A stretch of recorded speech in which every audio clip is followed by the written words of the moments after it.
Когато сме тъжни и когато сме слаби, ние трябва да знаем, че имаме сила в името на Исус. Halleluja! И тогава да си спомним за Неговото име и да извикаме с хваление, с глас на хваление, че Той е на трона. Халелуя! Когато аз съм тъжен, когато аз съм слаб, аз знам, че имам сила в името Исус Христос. Започвам силно да се моля, издигам глас към вечността. И небето над мен се отваря и виждам трона на моя баща. Да, Той е на трона, Исус е на трона, Той възкръсна от смъртта. Цялото небе ликува и приветства своя цар. Музика и шум от песни пълнят с радост вечността. Исус Христос е победител, Той е на трона, да, Той е на трона, да, Той е на трона, Исус е на трона, Той възкръсна от смъртта.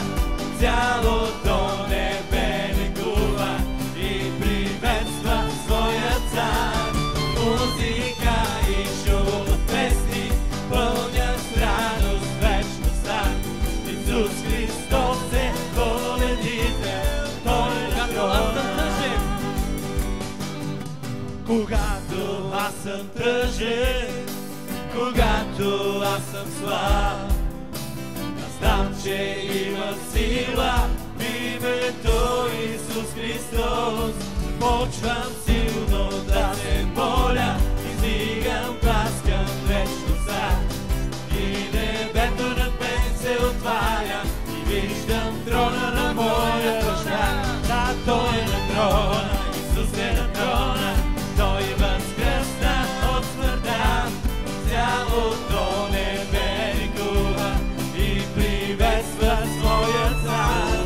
Музика и шум от песни пълнят с радост вечността. Исус Христос е победител, Той е на трона. Нека да кажем още веднъж, Той е на трона. Той е на трона, Исус е на трона, Той възкръсна от смъртта. Цялото небе ликува и приветства своя цар. Музика и шум от песни пълнят с радост вечността. Исус Христос е победител, Той е на трона. Исус Христос е победител, Той е на трона. Исус Христос